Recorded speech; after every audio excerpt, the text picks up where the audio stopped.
G'day and welcome to the channel. Today we'll be looking at what's happening in the markets, checking in on key indicators, see which tokens are making moves, unpack the latest headlines and have a general look around the crypto domain. Let's get into the numbers. We can see today that the dominance, Bitcoin dominance is at 60.8, so it's down minimally on yesterday. The total market cap sits around 2.7, again in line with yesterday and the day before. We're seeing the volume has dropped to 54 billion. A few days ago, a couple of days ago even, that was at around 100 billion. Okay, and let's look at the days to the halving. So 365 days, 12 months since the halving. For those people that operate under the purchase 365 days before the halving and sell 365 days after the halving, congratulations, they would be up about a 3x. So 19th of April 2023, the price of Bitcoin was sitting around 28, 29K. And today we're sitting around 84K. So they would have got a 3x on that investment just by purchasing, holding for 2 years, then selling. So not a bad return. If we look at the Fear and Greed Index, it's at 33, so up slightly on yesterday. If we look at the key indicators, we can see the pi cycle top. So I've actually changed that now to be a ratio. And remember, what we're looking for is the closer to a ratio of 1, the closer historically we have been to the cycle top. May not happen this time around, but that's the way to read that indicator down the bottom there. So we're currently sitting at 50.59. So again, closer we get to 1, closer we are to the cycle top. Historic risk, so that's sitting at 0.494, only slightly down on yesterday. Now, if we look at the historic risk chart, which is this one here, is created by Ben Cowan, so it's on his site, it's into the cryptoverse. What it shows you is attractive buying and selling points, really. So it can be used for things like dynamic DCAing. So when the risk levels are below 0.5 as an example, or you may say below 0.4, or you set your own ranges, they're attractive buying points. And then the higher it goes up, you start to get into your selling points, if you like. So what we can see here is if we look at the prior periods, right, here it's at a 1. That's back in 2013, right? So if we then come in and we look at the 17, again, it got to a 1 against the peak price. Now, we know the peak for last cycle. And we can see here again, we're actually, I think it's slightly under. So it's slightly under that 1. So could it be coming down? Potentially. So this cycle, have we already seen the historic risk level peak? Now we know that January of this year is when we actually saw the peak for Bitcoin, right? So it was around the 20th of January. It got to about 108. So if we then come up to here, we go January. The peak was around there, right? So this shows it at 106, but it got to around 108. And again, we can see the risk is at 0.6. Is that the peak? I don't believe so. But it could be. Or are we going to expect this to come back up and really we will see that historic risk levels range somewhere in here? So maybe somewhere above the 0.9. Will it get to 1? Don't know. Would it be above 0.8 when you should start looking at exiting? They're things for you to decide. But that's how I use that chart. Is I'll look at that, taking into consideration what's happened historically. Obviously, history doesn't always tell you the future, and then make assumptions with that.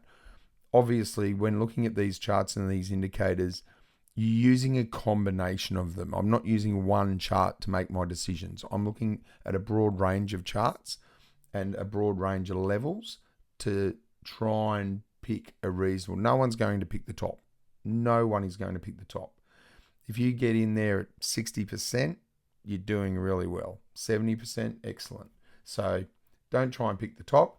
Try and use some indicators to give you a reasonable range of where you will get out of the market reasonably well. If we continue back, Puell Multiple, again, these other indicators have barely moved. Day to day, they haven't moved that much at all. Let's look at the top 100. We scroll down here, we can see, again, a little bit of a mix of red and green. See Tron's down. It's a layer 1. I actually think that is part of Donald Trump's. So if you go into here, you can see the categories. Now, CoinGecko has categories which will, broad categories, right? So here you can see often they'll have investment portfolios. So this is the World Liberty Financial portfolio. This is part of that, which is Donald Trump's. You know, it falls into the DWF Labs portfolio, FTX Holdings, Layer 1. It gives you those categories which are quite handy when you're looking at some of these things. You might want to follow some of the investment portfolios of VCs, so they'll have some of the bigger VCs in there. SHIB 3.7. What else are we seeing here as we scroll down? Potenza, again, 8.5. That's at AI. We've been seeing a bit of lately. You got Mantle down. It's a layer 2 scaling solution.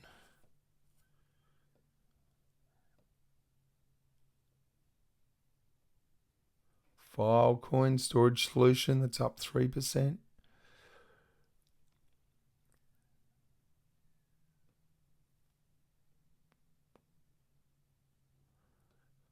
Flare, 6.7%. It's an EVM layer 1. What else we got here? Immutable X Gaming, that's up 5.5%. I think, though, that's had a massive drop from where it was. Yeah, look at that, 77.7% down. I mean, everything's down, but that's down a lot. 77.7% in the 12 months. And that's gaming.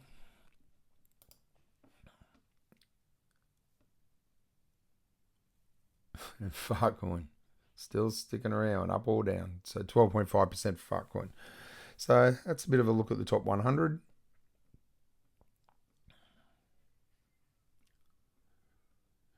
If we move on to the crypto bubbles,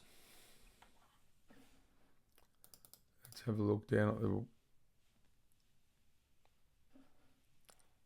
Again, we've talked about Tau, Mutable X, Farcoin, Flare, Quant's down, Casper at 1.1,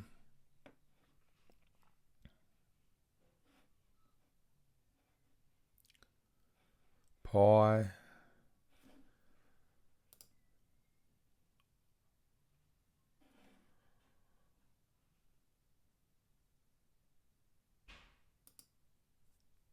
Show Network, that's a DeFi play.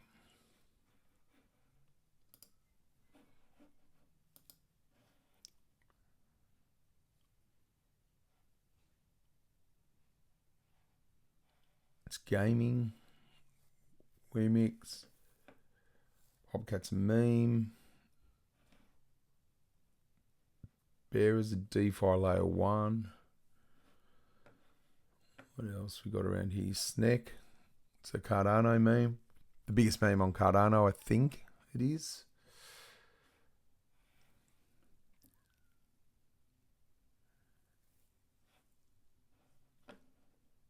And then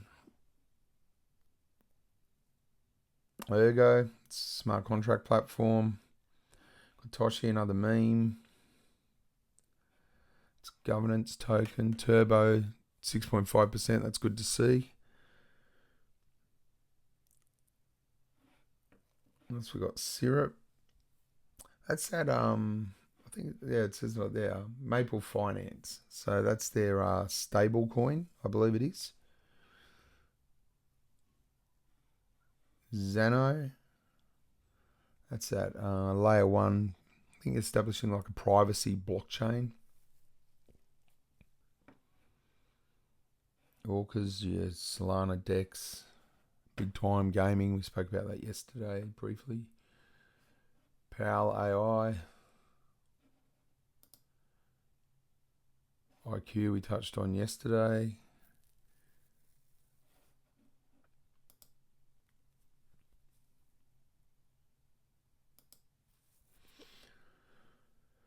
Okay, so let's get into the news for the day. Let's start with the Oregon SEC case against Coinbase over the securities and staking. So this is an interesting article. The Oregon Attorney General, Dan Ryfield, he's accused Coinbase of running an unlicensed securities exchange. So this is just after the SEC has obviously dropped the case.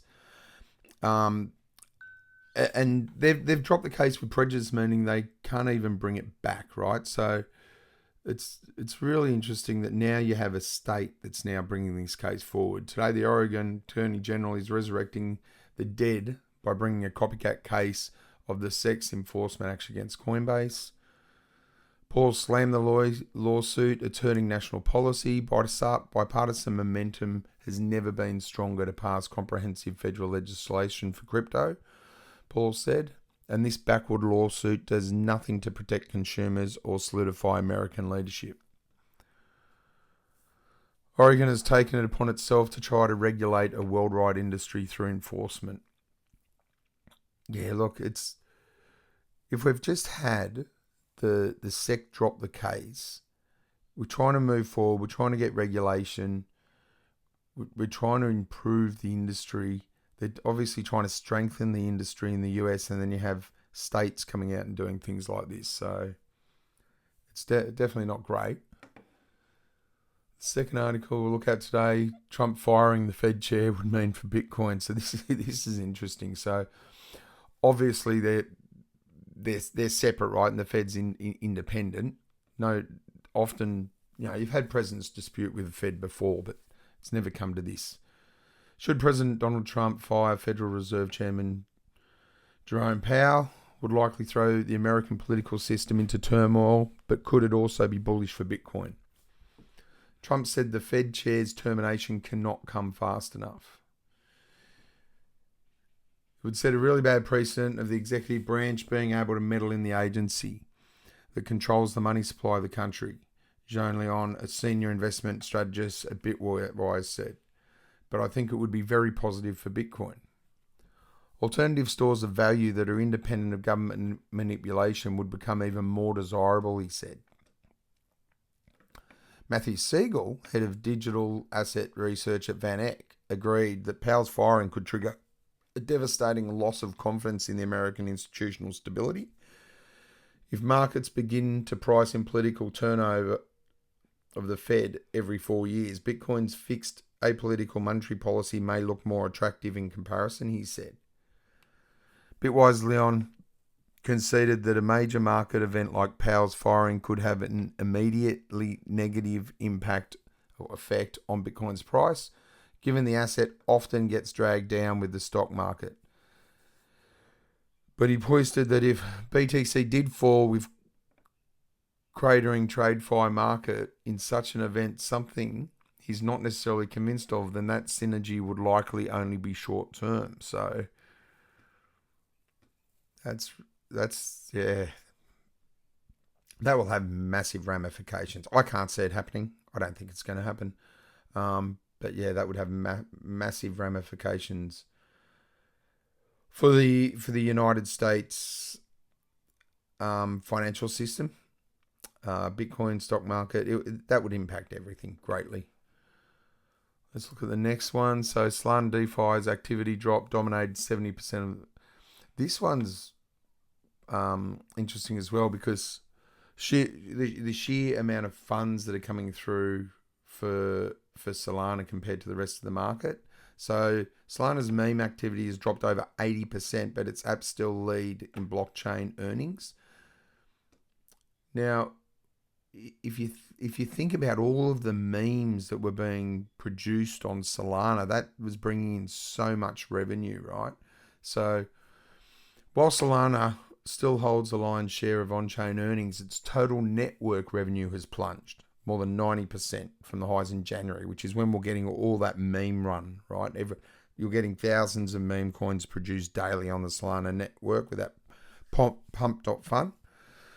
The sharp decline is mainly tied to lower transaction fees, according to DeFi Llama data. Solana now collects under 5 million weekly fees, marking its weakest performance since September last year. We can see that peak there. Key factor behind this decline is a collapse of several headline-grabbing meme coins such as Libra, which was linked to key political figures and drove massive speculation on the blockchain network. So, yeah, this chart here is quite interesting too, right? Because it shows here this Hyperliquid, which has been that token we've seen have quite a bit of a rise over the last few days. It's really starting to grab a big share of the market. And here we can see what's happening with Solana. So, yeah, although their revenues are dropping, revenues overall are dropping, obviously, with the current position of the market and the greed and fear being where it is. So we'll keep an eye on that. Next one, we've got Ethereum. So Ethereum ETFs show zero performance. So there was that big hype around, obviously, the BTC ETFs. On the back of that, they came out with the Ethereum ETFs, which really haven't been getting the interest that the Bitcoin ETFs received and have been receiving. Ethereum ETFs remain completely stagnant, while spot Bitcoin ETFs saw a solid net inflow of 108 million, led by BlackRock's IBIT ETF, which is 80.96 million. All 9 spot Ethereum ETFs reported zero inflows, indicating a lack of investor confidence. That's the market at the moment, but also we haven't seen Ethereum moving like some of the other altcoins, which I think is definitely having an impact on those ETFs. Ethereum is still being overlooked because companies like Fidelity, Van Eck, and Grayscale are witnessing ongoing capital movement in Bitcoin-related products. The asset's continued strong bearish trend is demonstrated by the fact that it is still well below the 50, 100, and 200 EMA levels. Additionally, volume has been gradually declining, indicating that institutional and retail participants are not as interested or motivated. ETH might keep falling behind unless there is a significant fundamental catalyst that materializes soon, such as approval of ETF staking or a favorable regulatory change. So, yeah, I mean, I wonder what the impact of that's going to be for the appetite to bring in other ETFs. So we've seen the Bitcoin ETF obviously do really well. Bringing in the number 2 coin, bringing in the biggest of the altcoins in Ethereum. If some people don't necessarily classify that as part of the altcoins because of its size, but look, I do.